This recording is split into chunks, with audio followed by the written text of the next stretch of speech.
I am an associated member of T3 Trading Group, which is an SEC registered broker dealer and member of FINRA SIPC.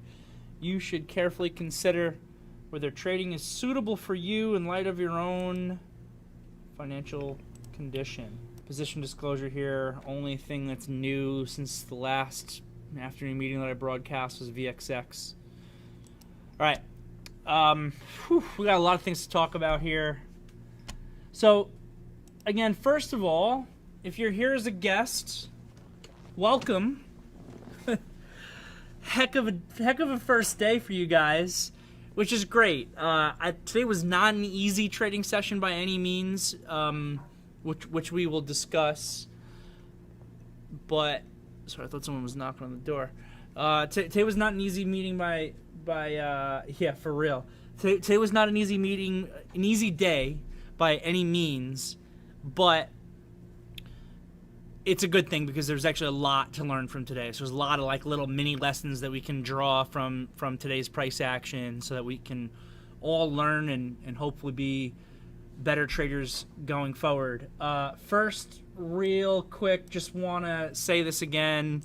The ProDesk VTF here somewhat recently started a Twitter. So if you guys want to follow at ProDesk VTF, we get a lot of little lessons and stuff posted in here. That's at ProDesk VTF. We recently started a YouTube for me here at the company. It is the Derrick the Trader YouTube. 172 subscribers. We just started it like last week. I want to see this number higher tomorrow. There's like way more people in the VTF today than there are subscribers. So if you can give me a subscribe on the YouTube, I would really appreciate it.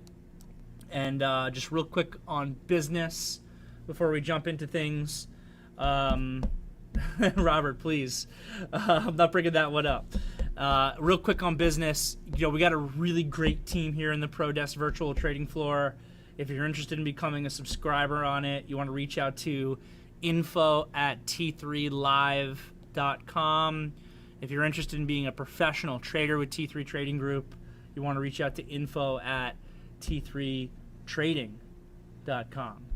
Okay, with that said, let's get into the meat of our meeting. There's a lot to talk about. SPY's closed down 1.85%. There's blood in the streets. Q's 2.3%. IWM 2.6%. That's after the rip-roaring rally that we saw here in the last half hour, though I see that the SPY's in the market's already trading down 75 cents or so from where we closed, 60 cents from where we closed. Makes sense. Just a ton of volatility today. Okay. There's a lot of lessons from today's price action, and I want to try to be able to get through all of them so that you guys can all learn.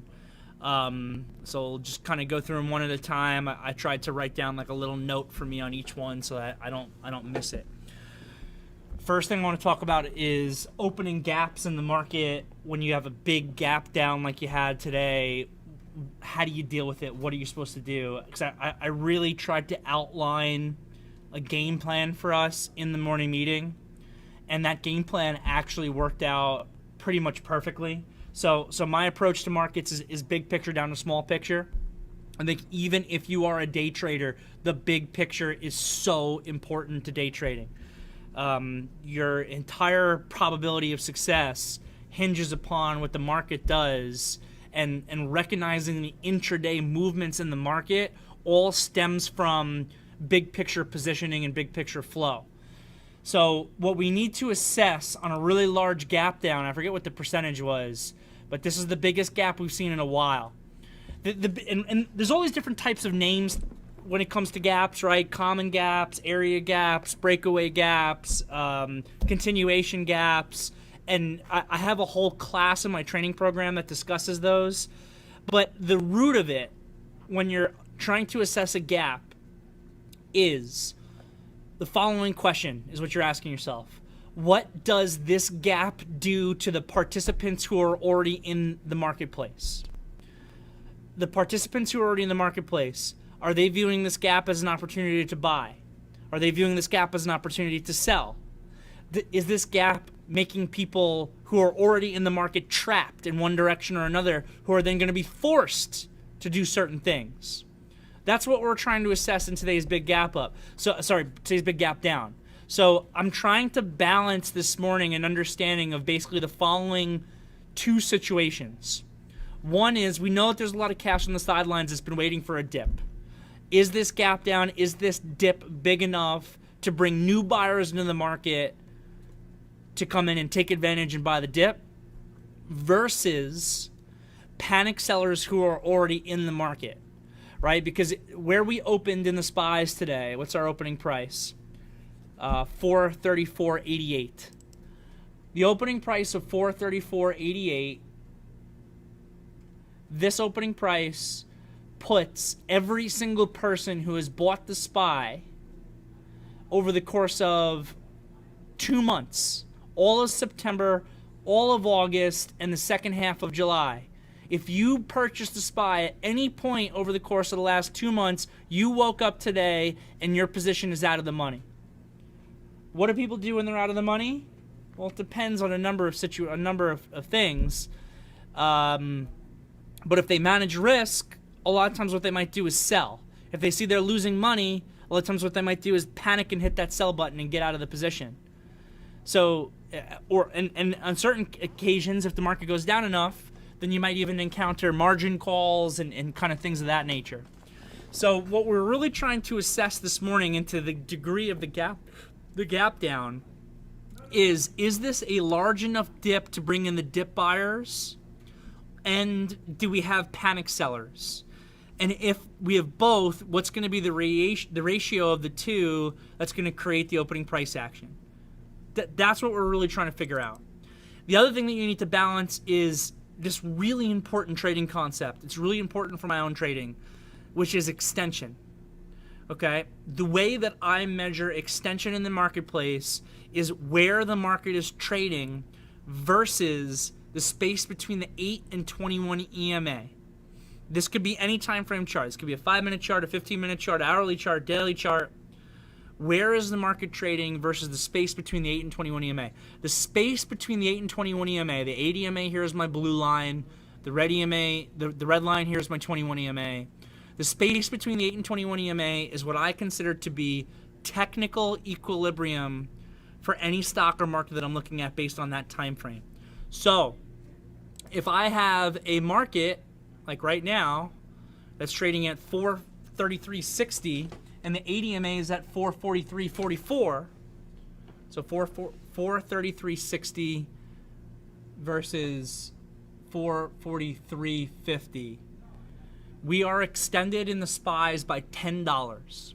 I actually prefer to look at that as a percentage versus just a dollar amount. But whatever. That's the degree of extension that we're experiencing today. We are, as of right now, with where the SPYs are right now, and by the way, we're $5 off the low of the day. But with where we are right now, we're extended to the downside based on the daily chart by $10. And at one point today, it was $5 lower. It means we were extended by $15. Now, the thing about extension that you have to realize is that a market that is extended can always become even more extended. This is especially true on the downside of the market because fear is a stronger emotion than greed. So markets that are going down tend to go down much faster than they go up, which also means that you tend to be able to see greater downside market extension than upside. And again, this is just, we're talking in general terms here, general rules. So, to go back to coming up with this morning's big picture game plan, the big first thing that I want to see here this morning is how does the market on a small time frame handle the gap down, recognizing the supply and demand dynamic that we discussed of panic sellers balancing dip buyers, right? And on the opening price action, the small time frame, I want to pay attention to that extension. So let's go to a 5-minute chart. 5-minute chart, basically picking up where we left off. So when the market opens, the 8 EMA on the 5-minute is like 440 and change. and the opening price action, we're at like 435. We're extended by like $5-6 here at the open on the SPYs on the small time frame. That's a lot, but the market's going to rapidly catch up to it, right? As you can see here, because the gap down was so big, the slope here, the SPYs, was heavily to the downside. It rapidly catches up.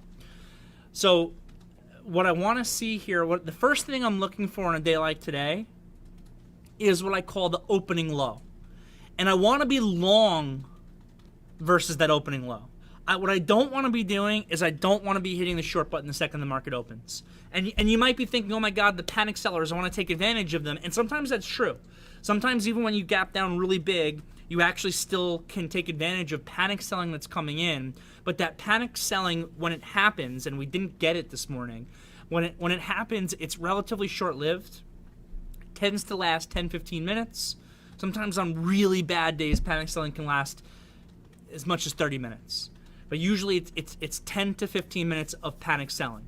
So again, question is, are the dip buyers going to come in right away? Is there going to be panic selling right away? And I don't exactly know the answer to that, but I do know that we're going to get an opening low that I want to be long versus. That opening low can happen in the first 5 minutes like it did today if dip buyers come in right away, or that opening low can happen after like 15 minutes or so if we see initial panic selling, which makes our market that's already extended to the downside even more extended to the downside. And then the smart buyers kind of come in, or the panic selling abates, and you can kind of then see the market start ticking higher.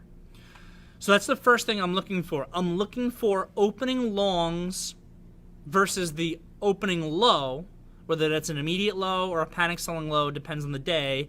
Today it was basically an immediate low. And then what I'm looking for is price or time correction on the small time frame, which basically means, is the market going to trade up to the ADMA, or is the ADMA going to trade down to it, or a combination of both? That's the initial thing that I'm looking for. And we had some decent opening drive long trades right in the first 5 minutes of the day where we got that strong rally. Now from there, when you get that opening rally, exactly what I'm describing, whenever you get that bounce off the opening low, the opening low is key for the rest of the day. Because if selling is coming in post 10 a.m., that's not panic selling anymore. That's real selling. That's institutional selling. And it's one thing to come in and take advantage of panic retail selling that's coming in the beginning of the day because the market is gapping down. It's something entirely different to think that you can come in and you can buy when the market is working with institutional selling. You don't want to do that. So that opening low, in this case is the first 5 minutes of the day, the dip buyers tried to come in right away. We didn't really see any panic selling. That opening low becomes key, because if the opening low breaks post 10 a.m., that's a signal that there's real institutional selling. And if there's real institutional selling, most likely that selling is going to last for probably the majority of the day, if not the entirety of the day. And that's exactly what happened. So again, going back to our opening big picture game plan for today, what we said was we want to go long versus that opening low. If the opening low breaks and it's confirmed by multiple indices, confirmed by the VIX, get out of the way. So if you took decent opening trades, and there was a few, like Apple's initial bounce here was fast and furious, but it was there. The SPYs themselves, the Qs themselves, SoFi was one that I was looking at here off the open. That gave a great initial bounce. Similar but different was this Sumo, because Sumo actually sold off into support, but $17 was the daily support, where that was where I was coming in and looking at Sumo long. Like, these were some of the call-outs I had, and I know you guys here in the VTF had other call-outs and other names that you guys were looking at in addition to that. And we caught that opening bounce. And if you're honestly, this opening bounce is not great, because we couldn't even bounce to the ADM in the 5 minute. There's multiple signs here today that the market was extremely weak. One of them was the lack of bounce. If you guys remember in the morning meeting today, I said probably the most bearish thing that we could see is if the market just goes sideways off the open. And we didn't purely go sideways. We got this, 15-minute bounce here in the beginning of the day, so we did see a little bit of price correction, but it was at least as much time correction. It was at least as much the market going sideways as the market was catching the bid. Why am I saying to you guys in the morning meeting that one of the most bearish things that we could see on this gap down this morning would be sideways price action? Because again, sideways price action that's not panic selling. That's dip buyers trying to come in and failing, and real sellers being there, institutional sellers coming in and basically creating a bear flag, right? If you just went sideways, and again, we didn't go perfectly sideways, had a little bit of a dip, but if you just go sideways here, that's one of the most bearish things you could see, because we're entirely digesting through time as opposed to price. The gap down, the ADMA is catching up. It's going to add weight to it. And it basically becomes a bear flag, with the flag pole being the gap itself, and the price action on the open going sideways being the flag. So this morning we had a bounce, but it was kind of a shallow bounce. I still think it was enough where if you had good execution in the first 5 minutes of the day, it bounced enough that you should have been able to at least cover your risk on your trades, so that when you're getting stopped out on those longs when new lows come in, that you're not getting hurt on that, you're not losing money. And if you executed really well, or you had the right stocks, you actually could have been making money off that opening bounce. But once that opening low broke, and it was confirmed by the VIX making new highs, and it was confirmed across multiple indices, the Qs made new lows, the IWM made new lows a little bit later. The IWM actually had a better price correction here than the other indices did. But once you had that confirmation across the board, by 10:30 for sure, if not even a little bit earlier than that, I knew I needed to go more hands off. It's like, all right, took the opening long trades. We're not getting higher lows here. We're breaking opening lows. Again, that is the signal to me of real institutional selling. That institutional selling could last potentially for the entirety of the day. I just need to get out of the way. And if anything, although I didn't take this trade, your short signal. So for people who wanted to short today, and I'm not necessarily saying that shorting today was a great idea, because we were just so extended on the big time frames, but we know that down markets can easily become more extended. Your real short signal was this bear flag that developed into 11 a.m. This is a bear flag. It's basically exactly what I was just describing on a 5-minute on if we went sideways, but it's over the course of a 15. Like, we tried to have a little bit of a rally here in the first 15 minutes of the day. We tried to price correct. We came back down to lows. We went sideways. This is a 15-minute bear flag with the gap itself acting as the flag pole, and it is very typical that that flags are going to give continuation when the 8 EMA on its appropriate time frame catches up to the base. So in any flag pattern, you have support and resistance, right? So the resistance for the bear flag on the 15-minute was about 435. The support was about 434. I mean, a little bit below it, 433.75. So you had a bear flag range here of like $1.25. Once this ADMA actually catches up, and it took a while for the ADMA to catch up because the gap was so big, and it coincides. I actually love this. I love when my flag patterns end with an inside bar, because you can execute off the inside bar. So the ADMA catches up right as you have this inside 15. The inside 15 breaks down as the ADMA catches up. We are no longer extended to the downside on the 15-minute chart of the SPYs. It was a time correction, not a price correction. Bam, we broke down. We led to all the rest of this downside price action for the rest of the day. And that was basically it. I think those are your opportunities today. And then in this midday price action, I still think you don't want to do much. 11 to 2. I guess the 15-minute breakdown was more like 11 to 11:30. But once that breakdown occurred, and again, I'm not even a huge advocate of taking that as a short. I'll tell you who I like this as a short trade for. I like this as a short trade more for the people who have longs on, like long portfolios, multiple, like I do, because you're hedging yourself out here, more than I like it as a pure trade. though it really could have been both. Once this broke down, though, then you just kind of need to be out of the way. You kind of needed to be out of the way for a lot of this midday price action. The sell-off was occurring, and that was basically it. You know, that's kind of your big opportunity, and that's how the market worked. And then the next thing I need to talk about is this rip-roaring rally into the close, and I also need to talk about MOC. So those are the next two kind of mini lessons from today, based on some of the guys' questions that were going on in the VTF. Okay, so now we know we have institutional selling, right? We're just grinding down. VXX is grinding up. Market is extended on the big picture, but it's becoming even more extended. We definitely know that can happen. A couple of things. So I was talking about one phenomenon that's a market phenomenon we see. We actually usually see this more to the upside than the downside, but it occurred today as well. A lot of the times on these major intraday trend days, usually it's on the upside. So you're trending higher, that grindy trend all day that's kind of riding the ADMA up all day, where it's a really strong day. A lot of times you see a rollover in the last 15 to 30 minutes or so. And basically what's happening there is the intraday trend following traders and trend following algorithms are just saying, okay, I caught this great uptrend all day, let me sell to book my profit. Selling starts to bring the market down. The market coming down, so markets work in feedback cycles, right? The market coming down breaks the last pivot low, that sets off more sell stops. Breaking the last pivot low leads to more selling, that leads to the next break of the next pivot, or the next break of the pivot low on a little bit of a larger time frame, that leads to even more selling. And then what ends up happening is you had this nice grindy uptrend all day that's followed by a little rollover sell-off into the close. Today we basically saw the opposite of that.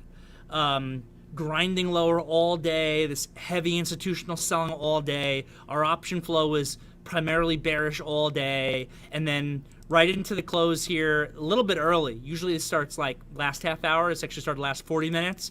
We catch this bid then, and that's probably some profit takers, honestly, on short sellers that were grinding this down all day. That bid causes the market to break this pivot high, which sets off even more stops, which works the market even higher, which brings you back to this next pivot area, right as MOCs are flipping, right? MOCs then flip to the long side, which we'll talk about in a second here. That causes these pivots to break, which creates even more buying price action. And next thing you know, you go from a price of 448.80 to a price of 434 and change in like a half hour. That's a sick rally. This rally in the last half hour was like more than a typical entire day of price action almost any day the entire summer. And it happened in basically 30 minutes into the close. And it's caused by a combination of those selling algorithms booking profit plus a feedback cycle plus the MOCs. So that's what happened there, and this honestly stinks, man. I'm disappointed with this. What a bunch of us here on the team, we all really wanted. At this point, the market was so weak. Stay weak, close at lows, gap down tomorrow. I kept comparing today's trading session, really Apple in particular, to exactly 1 year ago. Exactly 1 year ago. Let me zoom in on this chart. Do a few months back here. Exactly 1 year ago, let's get a little more perspective, was this low in Apple. September 21st, 2020. It's September 20th today, where we caught this top back here a year ago perfectly because the VIX was moving higher with the market in these last few days of August, beginning of September. So it's a real signal to get out of the way. Plus, the market went parabolic. It was super extended. I don't need to get into a full lesson on it. I really want to talk about this buy. The market on the 20th, on the 18th, it was a Friday into Monday. So the market on the 18th closed on lows, almost similar to what happened today. And then the market had a huge gap down the next day. So Apple was trading at 103.10 as the low of the day that day, with the ADMA at 112 and change. So Apple was even more extended a year ago to the downside than it was today based on the way that I measure extension. And we came and we bought this day. Well, I bought 104 and I held that position until like a month ago. I basically was in this Apple position that I bought at 104 for almost a full year, because why not? That was the low. And it just, kept going and worked out fantastically well. So that's what we wanted. We wanted this market to close at lows today, be super extended, and then if we could have just closed at lows and gap down, it would have been such a buy signal for tomorrow's open, like off tomorrow's opening low, like similar to today, opening low or panic selling low. It could have been like the buy signal of the year. We didn't get that, right? Instead, we got this rip-roaring rally into the close with the MOCs flipping, and what that left us with is this kind of annoying doji here, where we're not getting a gap. Like, oh my God, if I could have got a gap down to, I was half joking with Josh, but it was really only a half joke, 422. If we could have closed at 429 today, we easily could have gapped down to 422. That would have been a gap that would have been less than today's gap into this huge support level. It would have been like the buying opportunity of the year. But market's off. Most of the time, the market doesn't make it that easy. Every once in a while, like a year ago, it does. Most of the time, the market doesn't make it that easy. So it is what it is. We kind of deal with markets as they come. Today's price action is going to be really difficult for tomorrow. Like, especially if we gap up small tomorrow. We gap up to like 435, 436. That's going to be such a garbage gap. It's going to be such garbage for opportunity, because we're still going to be extended to the downside. It's not going to be a big enough of a gap up to short, but we're going to be $8 off the previous day's low. So there's nothing to be long, like there's no spot that you can be long versus. So we'll assess all that in the morning, but the way that we closed today, and unfortunately today's price action was really tricky, right? Because it was just this downside grind all day, and for me, for the most part, I was being hands off. I'm not going to come into the VTF just because we're doing an open house and try to be a hero and try to make up trades that don't exist, just for the sake of saying I'm doing stuff and making a ton of money or whatever, because that's not how I am. I tell everybody how it is. I almost had the worst day of my entire year today. I'll just throw that out there, because I'm not afraid to say it. I still had a pretty bad day because of my swings, right? I'm swinging long 14 positions. So even if I traded well intraday, there's a lot of damage from my swings. I almost had the worst day of my year today. And because of my swing positions with the rally, I was able to recapture a lot of P&L into that last 45 minutes. But I would rather have not made that money back, honestly. Whatever the number was that I made back in the last 45 minutes that made it probably not the worst day of my entire year, I'm actually not exactly sure.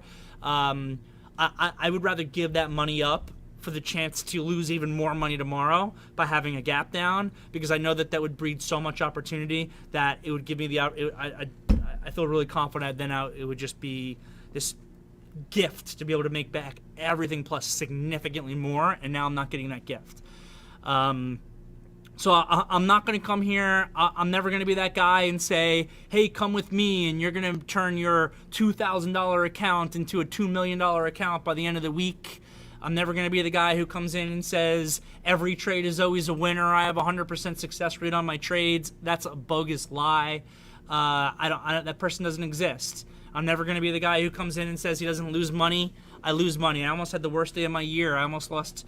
I could have bought a car for the amount of money I was down at one point today. A decent car, not a piece of garbage used car. I'm not that person. I'm just going to kind of tell like it is. So I'm not going to come in and be a hero today and talk about how you could have made $1 bajillion today because of this price action. This price action was really difficult. Good opening trade, created the bear flag if you were able to come in and capture that, even though it was in extended territory to the downside of the market. Downside grind all day, crazy rally starting 40 minutes into the close. One thing that we do need to still talk about, though, is MOCs. Market on close orders, what they are, why they're important, because we're getting this information in the virtual trading floor. And a lot of people had questions on it. Maybe you're not used to seeing that information. Okay, so you've got these order types that you can put into the market. Market on open orders and market on close orders. We're specifically talking about market on close orders. And market on close orders create a market on close imbalance. And that's the number that we're looking at. So the early numbers for MOCs, because we're able to get those numbers fairly early. I think, Pat, what time did you first post that? Like 3 o'clock or something? Might even been before that. We were looking at 1.4 billion to sell. And when 350 came around, it was over $1 billion to buy. I think it was 1.1 billion to buy. That's a huge flip. I find generally that anything that is in excess of $1 billion to buy or sell is market moving. Early look usually starts around 2 p.m. for the NYSE, says Pat. So I tend to find anything that's in excess of $1 billion to be market moving, and especially when you get that big of a flip, 1.4 billion to sell to over $1 billion to buy. That's a huge number. That's going to have an impact on the market. So it's something that we're paying attention to.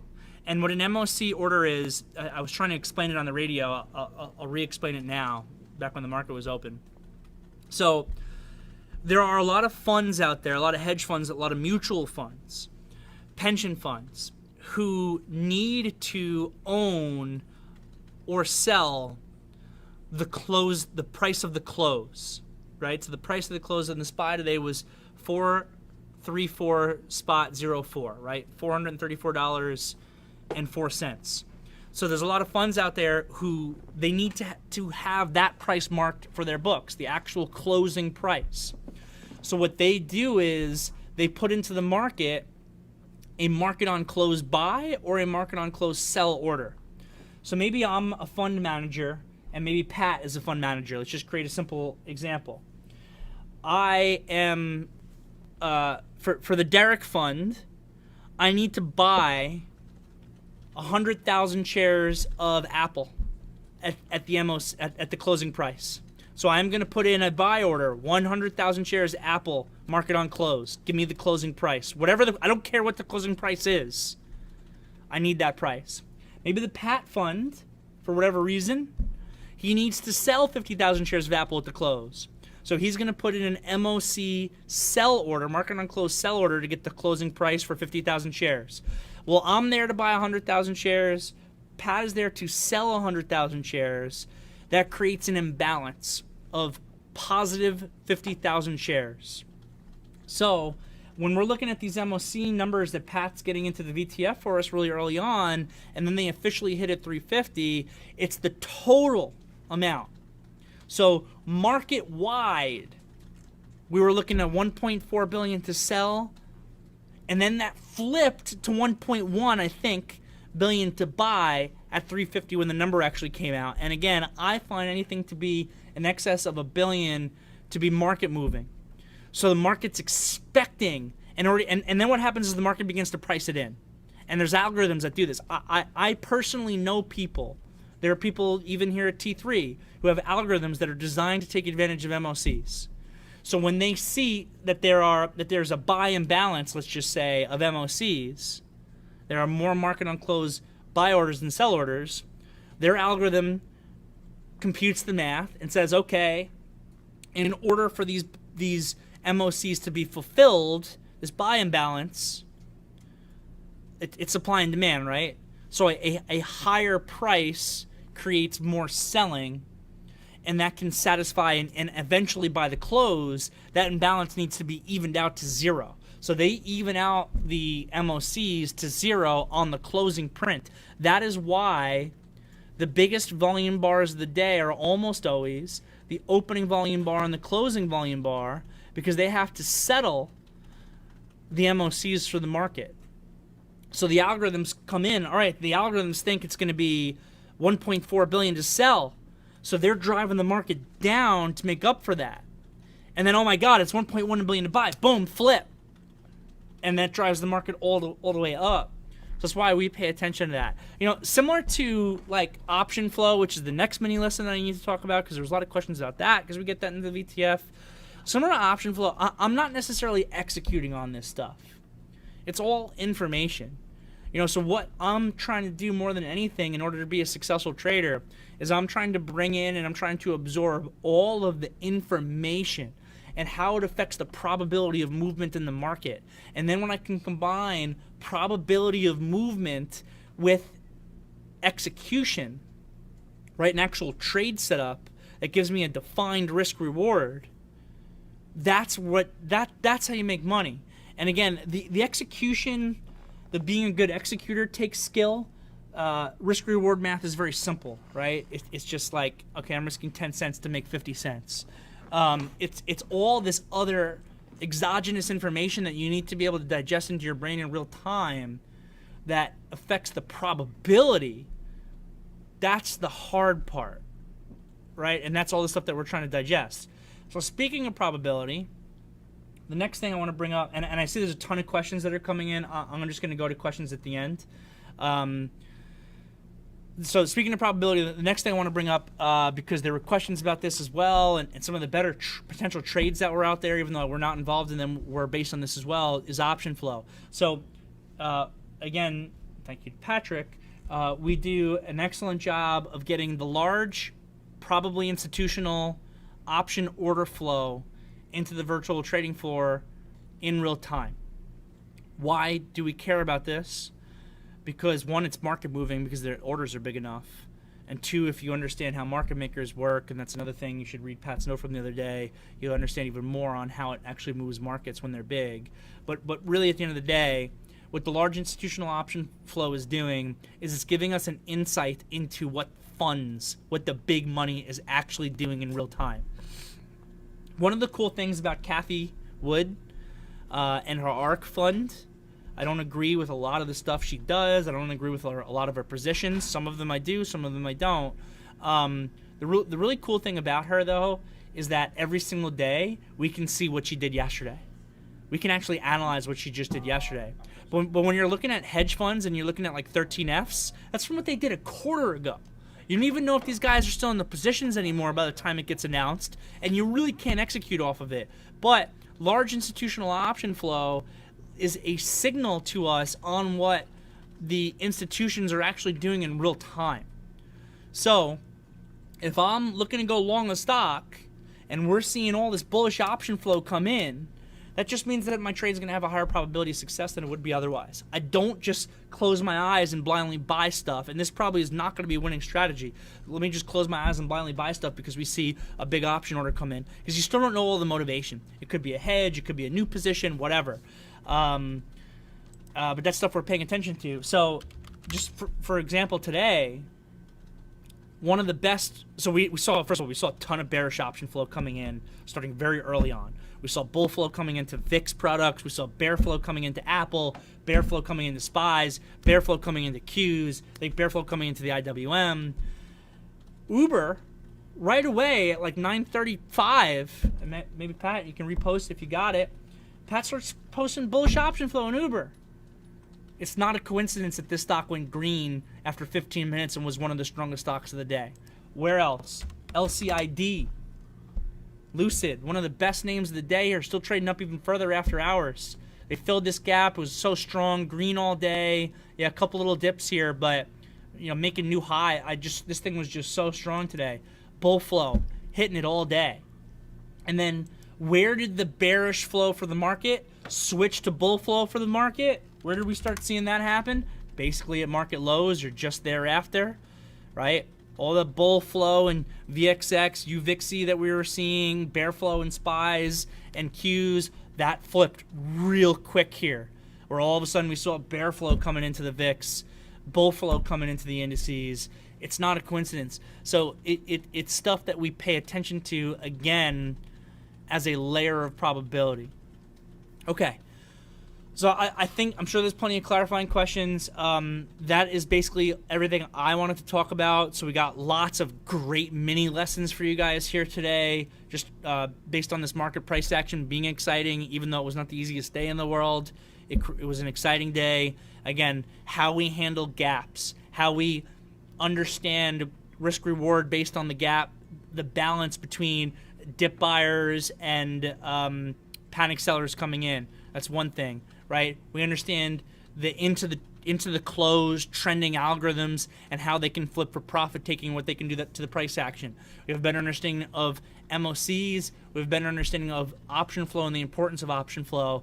All of that we're able to derive from one really crazy trading session. So happy you guys are able to join the pro desk when we had such an insane day today. Again, even if it wasn't the easiest day in the world and I was smoked at one point today, it's cool because we're able to derive a ton of lessons from it, and that's what we do here. You know, we want to absorb these lessons and absorb this information to help us be better traders in the future for when these similar situations occur. I've seen days like today so many times now over the course of my career that it's every day and every situation is always a little bit unique, but there's these bigger picture repetitions that happen all the time that can enable us to position ourselves big picture to be able to be consistently profitable. So I'm happy to answer any questions that you guys have here. I'm going to scroll up in the VTF like I always do to see where the questions begin. So I'm at like 420 here or so. Seeing Amber post some links for the team. I appreciate that. First thing I'm seeing here is from Edge Guy. Look at the roughly triple volume accomplished on the finale of the run-up at the close. Yeah, the market action here was insane. And again, I still have the SPYs up, but you can look at the Qs also. The MOC flip was so big. Look at the volume here on the closing bar. And also, let's look at daily candle volume real quick. I got the VIX up, VXX. Biggest volume on the VXX of the entire year, right? Every other time the VXX got this big, it was a top for VXX and a bottom for the market. I have no promise to you guys that this is a top for the VXX and a bottom for the market again. But definitely really impressive volume there. You know, the SPY is also huge volume, similar to other bottoms, not quite as big as the March bottom for the Qs, but that combined with the tail today, it could really lead to something. You know, Qs as well. Yeah, so for sure, thanks for pointing that out there, Edge Guy. Good to have you here on the team today. Jerry with the next question. By the way, for people who are new, we do a team Q&A at the end of every afternoon meeting. So this is your opportunity, guys, to ask any questions about anything. And I try to stay here. I do have some finite time, but I try to stay here for as long as possible to go through everybody's questions so we can all improve.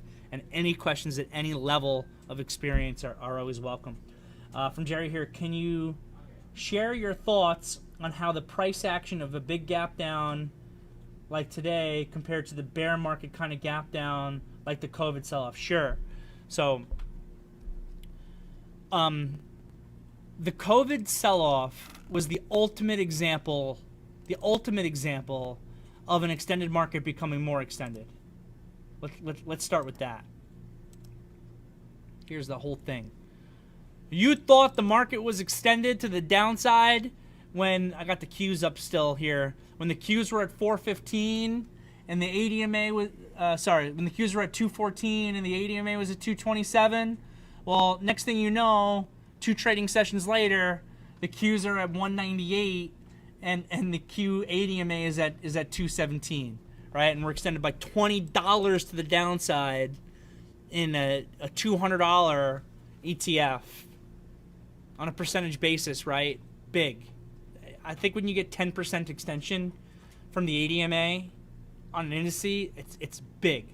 And even then, look at this. We still had this huge relief rally here.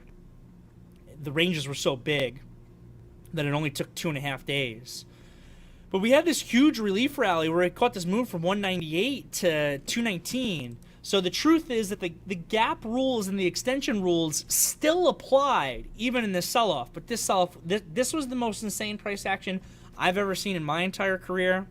It's the only time I've ever seen the indices get circuit broken and have to get halted. And on certain days it was like right off the open. It was like 932 and they were holding the indices. It was insane. We need to take everything case by case, right? We need to assess the big picture trend. At a certain point here, you had a big picture downtrend. We don't have a big picture downtrend in the market right now. though you could definitely make the argument that the big picture uptrend in the market is broken. We don't have a big picture downtrend. You also want to, and this gets a little bit subjective, and you gotta be a little bit careful with it, but I describe my approach to trading as 85% technical, 15% fundamental. The fundamentals I look at are more on the qualitative side, basically the story, as opposed to our great friend Stefan here in the VTF, who is our more real fundamental guy. We can get information from him on assessing actual fundamentals on stocks. I'm not sitting here analyzing balance sheets and doing cash flow analysis or discounting cash flow or anything like that. I'm assessing the story. People who were on the VTF back in January, February 2020 probably remember that I was getting smoked to the short side because I was so adamant in way too early about the story of the market creating one of the biggest bear markets we've ever seen because of COVID. I was telling people in early January, mainly because of my connections to friends who are connected in China, and I knew what was going on over there. I don't want to get too deep into the weeds here, but the story was so different. I was telling people in the beginning of January they need to go out and buy canned food and masks. I was able to walk to my corner hardware store in the beginning of January, walk in and buy the only package of 50 N95 masks that they had. And then I ended up having to give half of them away because when COVID really hit America, people who were family members and friends who had family members who work in the healthcare industry couldn't get N95 masks. And here I was sitting on 50 or 60 of them. And I ended up giving them most away to healthcare workers because they couldn't get any. That's how early I was on this. And I was stupid because the technicals didn't confirm the thesis. And I ended up getting smoked short because of COVID. But I said from the beginning that the story here was different, that it was creating a global economy shutdown. I was short a Chinese travel company when you could not travel in China in January, and the stock wouldn't go down, and I was pulling my hair out. TCOM. And it wouldn't go down. I'm like, my friends in China are telling me that they're being locked in their apartments and that there are no flights and that you cannot travel, and the Chinese travel company is going up every day. Like, yeah, the efficient market hypothesis, sure. I think that story was very different right there, but we also got to know that the market was in a downtrend and feedback cycles. Selling leads to selling, and if we see extreme selling again in the market, and I don't consider what we saw today to be extreme, not compared to this, it becomes a feedback cycle because the margin calls come in. And another thing we talked about in the VTF today is a big thing right now. People are doing it in crypto too, which blows my mind. But a big thing right now is you got people taking out loans on their portfolios because you can do it for 1% interest. So why sell your stocks and have to pay capital gains taxes if you're a rich individual when you could just take a loan for 1% on your equity portfolio that has not had too much volatility, albeit it just did over a year ago, and you could just have the money without having to realize the capital gains taxes. It's actually somewhat brilliant as long as you don't get over leveraged, because if you get over leveraged and the market goes down, then they're going to sell your positions for you, right? So markets work in feedback cycles. Buying leads to more buying, selling leads to more selling. We're not at that point now for this market, not yet at least.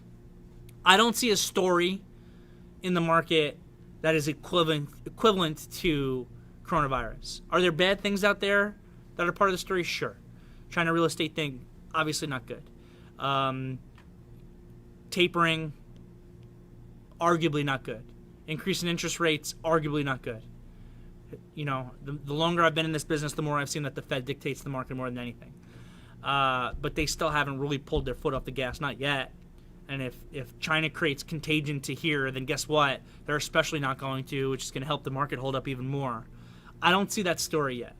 So if we closed on lows today, then maybe we could be getting it. But even like I said, when I was just reviewing the price action from 2020 coronavirus, look at that rally that we had in the Qs from 198 back to 218.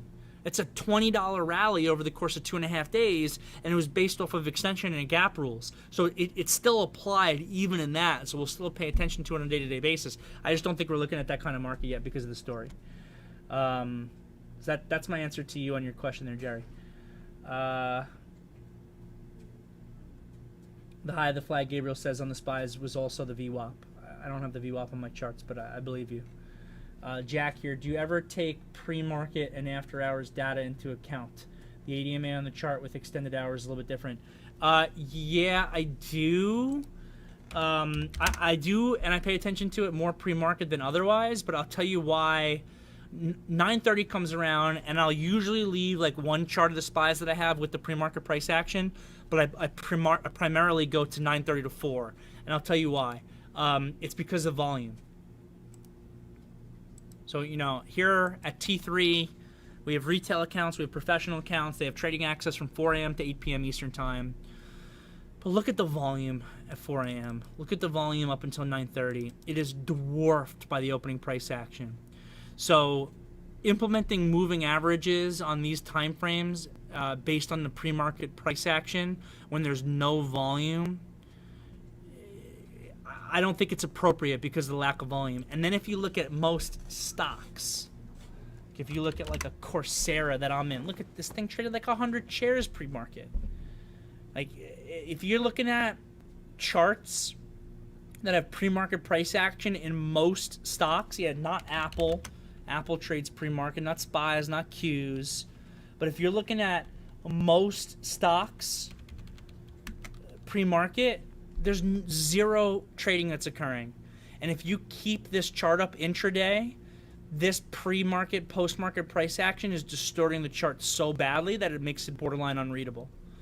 So for me, I look at pre-market. My charts are all pre-market when it's pre-market.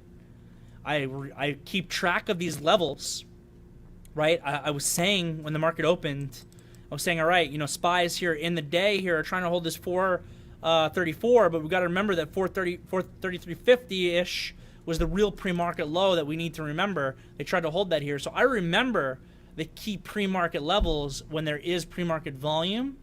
I remember the pre-market opening high and low, but for the most part, it distorts the charts. It's a much better chart to read it like this. So that is the answer to your question there, Jack.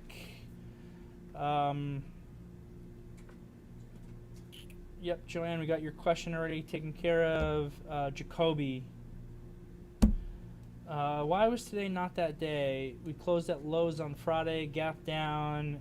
We weren't extended enough. And in some ways, even though we closed at lows on Fridays, we're a little bit distorted here on the SPY chart because of the ex-dividend. But we really just kind of closed still in it, more or less in the consolidation. We didn't have a real big breakdown in the SPYs on Friday, and the gap down wasn't big enough either. You know, we broke the opening low, really. It could have been it. You know, that's why, Jacoby, that's why we were still looking for these opening lows. Because it could have been it. It could have just been another, you know, gap down similar to some of these other days here that we've seen. And next thing you know, 2 days later, we're making new highs. So that's why the opening game plan was longs. If the opening game plan was longs, and then we get a higher high and a higher low, and we break the ADMA, and then we're having a 15-minute price correction, and we get up to 438, and then we go sideways in the middle of the day, and then we rally back to 440 into the close. It's business as usual. You bought the dip because you bought versus the opening low. And that was it. So that's why the game plan is what it is. That's what we're looking for. But we also understand that there's going to be true institutional selling if that opening low breaks and you get out of the way.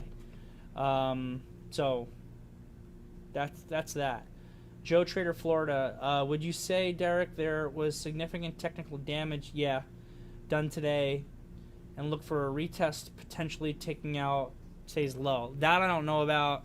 I do think that there was big technical damage done today. It kind of already started last week. I'm not a big believer in the connect the dot game, where you just draw lines and you connect the dots, and you call it trend line support. I'm more of a believer in my definitions. The definition of an uptrend is a pattern of higher highs and higher lows. The definition of a downtrend is a pattern of lower highs and lower lows. So we did break that trend line support, so I do recognize that can be a self-fulfilling prophecy. But more importantly, We are no longer in an uptrend in the market. It's a powerful statement because we've been in one all year. We are no longer in an uptrend in the market. Depending on your time frame, we're not in a downtrend either. Right? Yeah, you could argue a little bit here in September that maybe this was a low and a higher low and this is a lower low. You're kind of pushing it a little bit. Maybe really small time frame on the daily chart, you can make an argument that we're in a downtrend. But I would argue that we're not really in a true downtrend until we see a rally that's met by a lower high and then a lower low. Meaning we need a rally, a lower high, and we need today's low to break before we're in a downtrend. So, was there significant technical damage done to the market today? Yes, there was.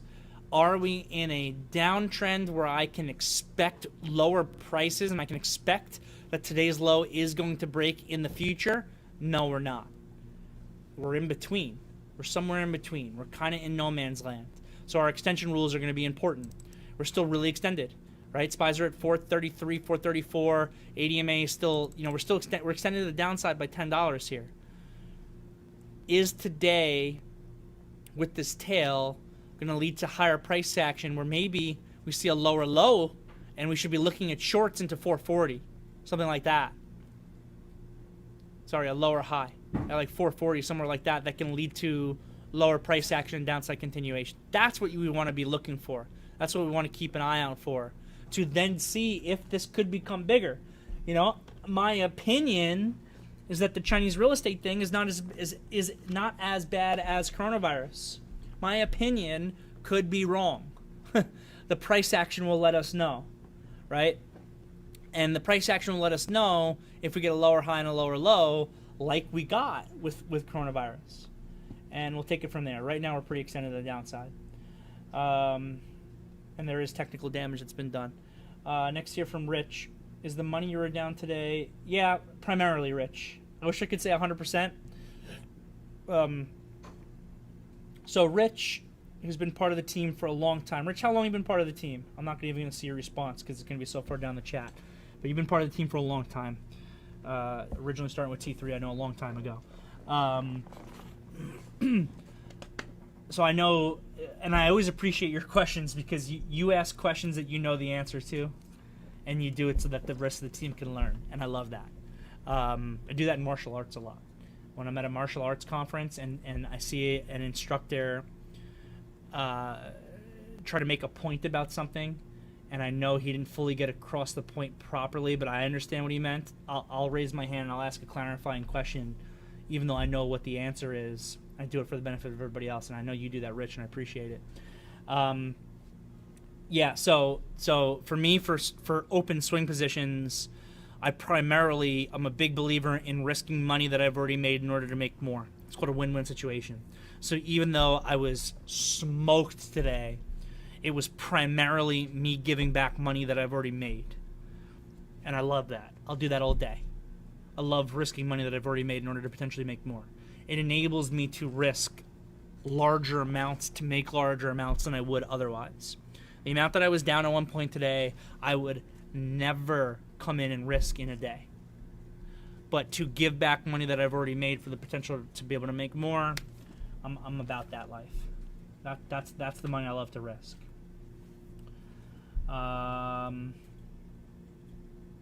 Yes, Jacoby. The MOCs is cumulative. Next here, Robbie Stonks. Neo. Robbie Stonks, are you in the Pro Desk open house this week? Because you can be part of the team for the week for free. So if you're not, reach out to info@t3live.com. Robbie Stonks from YouTube asking about Neo. Yeah, Neo is not good being below $36. I love this company. I'm a big bull on this company, but technically opening below 36, this was a breakaway gap to the downside. It closed really weak today. Neo is not looking good technically.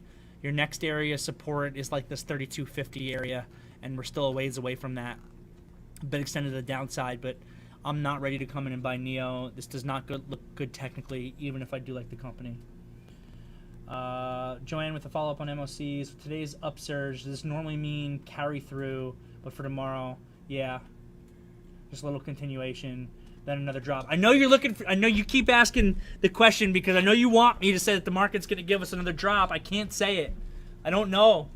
I have no reason to believe that the market tomorrow is going to drop back down and is going to break today's low or anything like that. If anything, there's a lot of signals that are going to tell us the opposite. That we should probably gap up tomorrow. We have a high volume tail here. We have a VIX that you could make an argument capitulated to the upside. If anything, right now the ball's in the bull's court, and it's for the bears to steal it back into a rally. I would be surprised if we broke today's low tomorrow, based on the rally that we had in the close. We'll see. You know, there's a lot of volatility. Let's assess how we gap tomorrow. We'll see. But based on the volume, based on the tail, based on the VIX, based on how we closed, and based on the extension, keep in mind, even with that rally, we went from $15 extended to the SPYs to $10 extended to the SPYs. We're still decently extended to the SPYs. I would be surprised, unless a real additional event occurs, like new really bad news coming out of China or something like that, I would be surprised if we break today's low tomorrow. I'd be really surprised. There's no signal for it here in the technicals at all. Where do we see the bear or bull option flow? Pat posted into the VTF all day.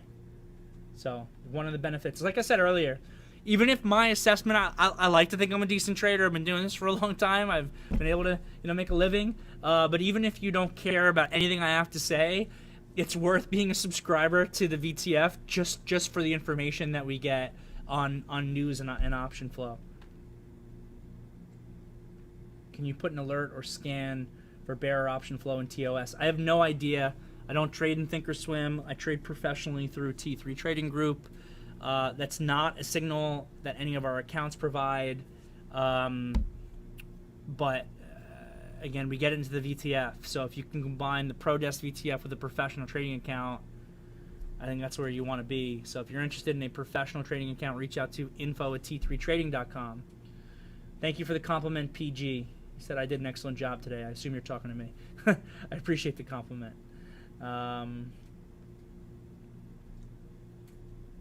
Thanks, Rich. Appreciate it. Camille likes my style. Appreciate the compliment. You're a beginner trader. That's great. How can I start learning from you? Starting with the basics of trading. The best way to start is with access to my training program. My training program class. I think what you want to do is you want to combine the training program classes with the ProDesk virtual trading floor, because your base of knowledge is going to come from the training program classes, and then we build upon that base of knowledge here in the VTF, particularly in the afternoon meeting each day.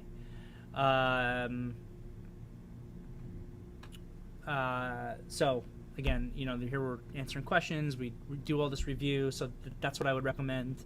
Reach out to info@t3live.com. Next from Thomas, I missed most of the recap. You can catch it on YouTube. So because a couple of people, I wasn't planning on live streaming the afternoon meetings on YouTube this week because you guys all have access to it through ProDesk, but enough people said that they were going to miss the afternoon meeting or miss some of it, and they wanted access to it, so I am streaming it. So you guys all should be subscribing to T3 in YouTube, T3 Live in YouTube, Derrick the Trader in YouTube.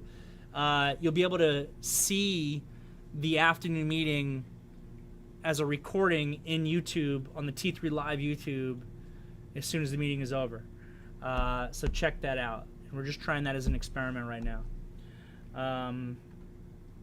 Visiting says it doesn't matter the story, only the price action.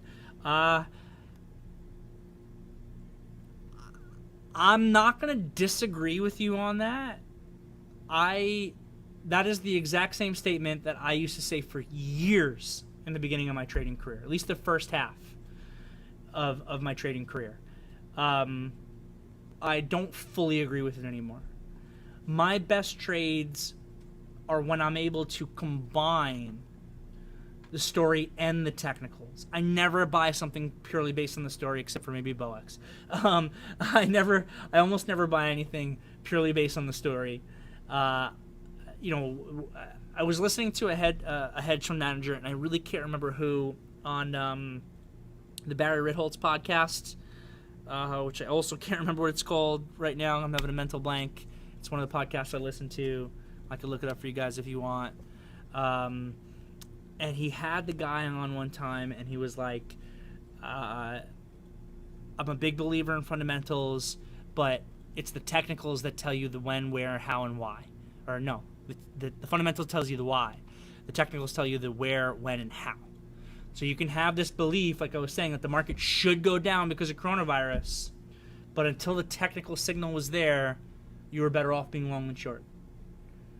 And that's what I've been saying to the naysayers about this bull market for months. There's been so many people who've been wanting to be short this market. And I know institutional guys, I know fund managers who have been trying to be short the SPYs and Qs for months as a hedge, and they're getting smoked because of it.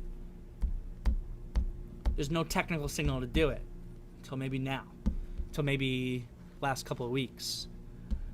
Pat posted the bearish VIX divergence, right, that we saw happen earlier this month. It's the exact same thing that we saw a year ago.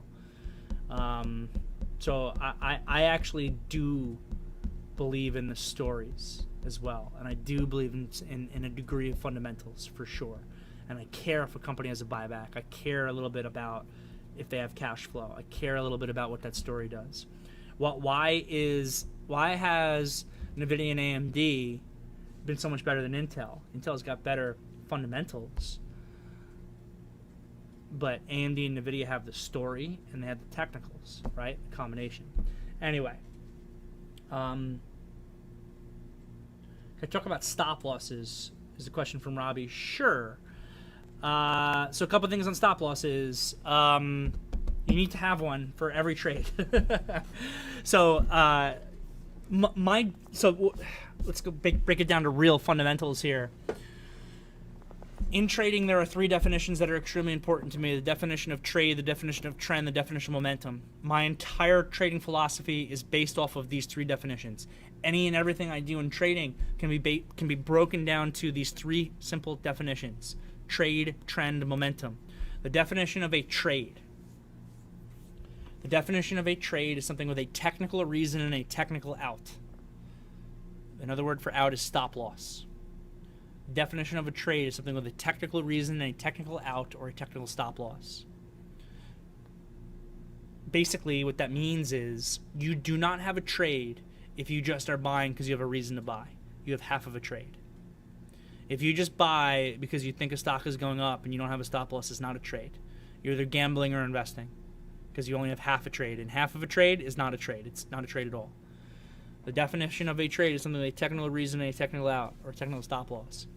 If you are entering a position, you need to know before you enter the position where your stop loss is going to be, where you're going to take a loss if you're wrong. And it also should be based on the technicals. The technicals tell you the entry and the exit. You don't tell the market tells you. That's why I take issue with people who use their entry price as their stop loss because the market doesn't know or care what your entry price was. You should be choosing a stop loss that the market tells you is appropriate, not the one that you want. It's not, and here's another thing, new traders all the time I speak to who say, one of my favorite questions to ask is, well, how do you manage risk? And they go, well, when I buy, I set a 1% stop loss or a 2% stop loss or a 40-cent stop loss or a $1 stop loss or whatever. They give me some random number, and I applaud them for trying to have rules, but the rule is based on the wrong thing. That's what you want. You want to use a 1% stop loss. The market doesn't care about your 1% stop loss. The market cares about the market. So, again, we get into this in my training program classes. Check them out. But we like one example of an appropriate stop loss is a pivot point. A pivot point is the spot where buyers took control from sellers or sellers took control from buyers. It makes it technically significant. It's a good point for a potential stop loss or a trailing stop loss. So that's how you want to be thinking about stops. So you've got your initial stop, and then we also have trailing stops. And again, my entire training program is getting into this for hours. So definitely recommend that you check it out, Robbie. Fish doesn't understand. The question is, I don't understand how things can gap down on such low volume. I'm not sure I truly understand what actually drives price action higher and lower. Futures market. Anything can happen. Diego has been trading for over 20 years. Diego's a great part of our team. I'm actually reading a book right now that two of my traders in. The copy's at home. I wish I could show it. A Diary of a Black Man on Wall Street is what it's called. And Diego is mentioned in it. And Greg, if Greg's still here, is mentioned in it. Really proud to have two guys on the team who I can actually read about you in a book. That is so cool. But yeah, you know, the gaps are often based on Asian European markets and really our futures market. The futures market drives, because the futures market's trading 24 hours, right? So if the S&P futures market's down, then the S&P market is going to open up down. And that's moving, again, based on news and overseas and all that stuff.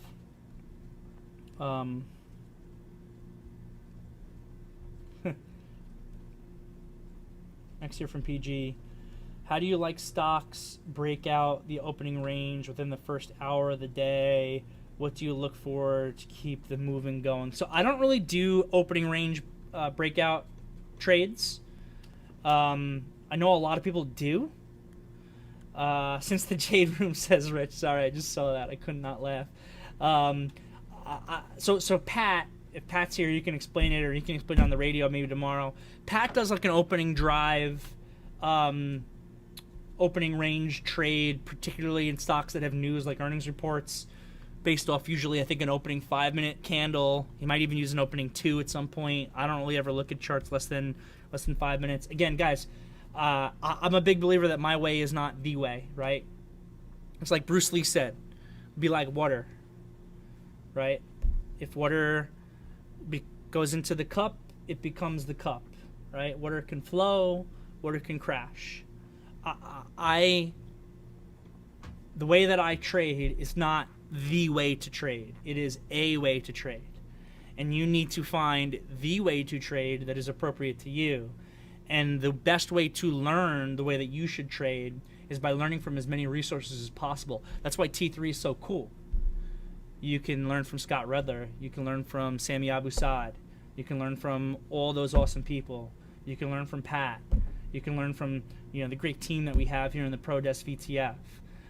You should learn from other resources also, and then make it your own. That's what I did.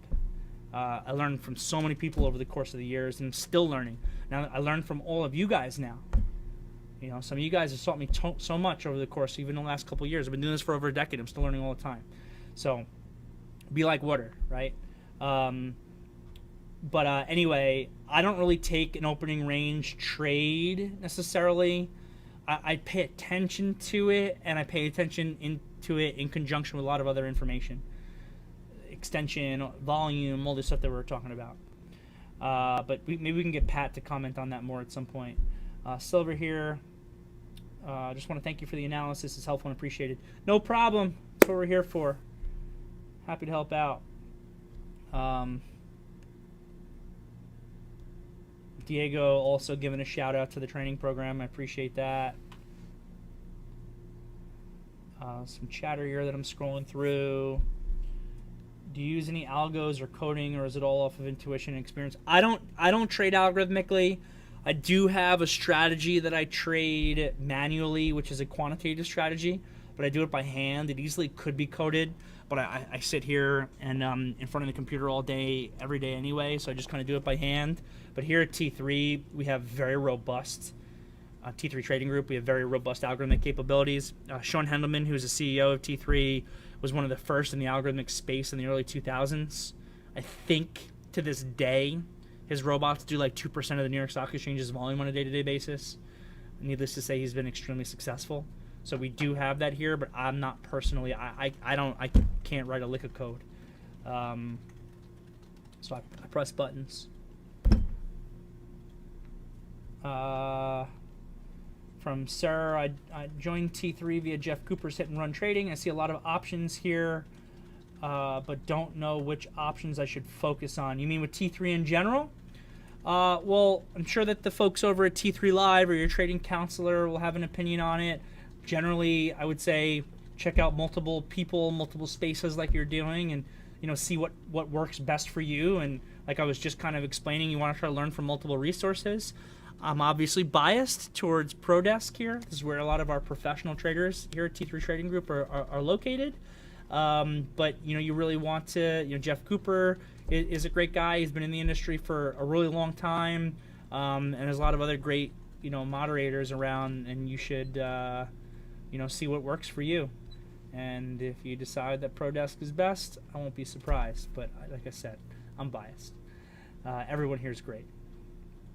At a certain point, MOCs were 1.4 billion on the sell side, and then it flipped to 1.1 on the buy side. Yeah, I was wondering when those orders are executed at the close.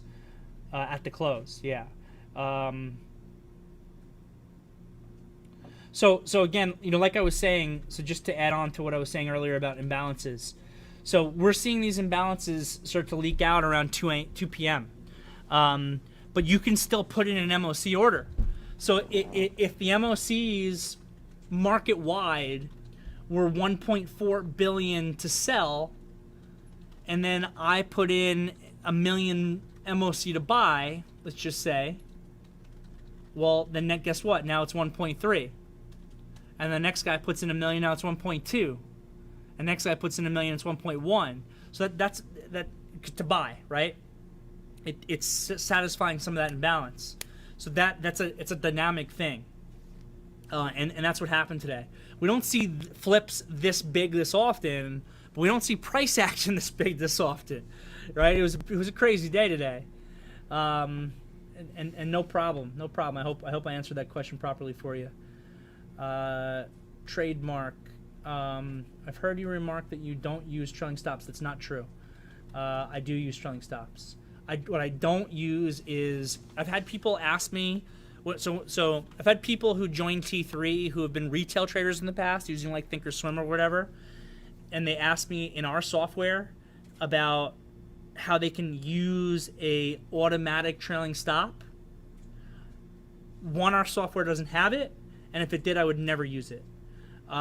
Because again, if you're using an automated trailing stop, you're automating it based on a percentage or a cent amount. And I just explained on why I disagree with that. I disagree with just auto trailing based on 1% of price action. I disagree with trailing on every bar. I disagree with trailing by a certain cents amount. We want to trail based on the price action itself. The price action tells me. I have a whole class on this. It goes for about an hour and a half. It's my game planning class, and it gets into my 3 rules of trailing. I also did. Is it in here yet? I don't think it's in here yet. But again, follow. This is why you should subscribe to it. Let's see if we got any more subscribers. Let's see if you guys are listening to me or if I'm just blowing air here.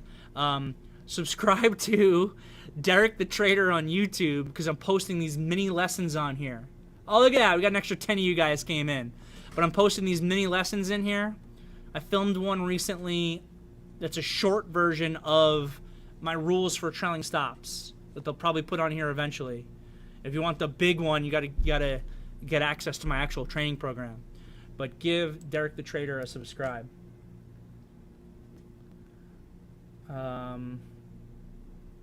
Lons here. You mentioned training program. Yeah, the Pro Trader Bootcamp home study course. Yeah, that is that's the long-winded name for my training program. All right, guys, it's 5:30, and I got to the end here. I assume that means we covered all questions. Yeah, again, difficult trading day, but I'm glad we got it because there was so much to learn from today's price action. So I'm hoping everybody's learning first and foremost. Secondly, I hope that we get some opportunity where we can make ourselves some good money. Guys, subscribe to Derrick the Trader on YouTube. Subscribe to ProDesk VTF on Twitter, at ProDesk VTF. Reach out to your trading counselor or info at t3live.com. to learn about how you can become a member of the ProDesk Virtual Trading Floor or any of the other great virtual trading floors that we have here. We've got solid teams with different approaches, great place to learn from a lot of different people.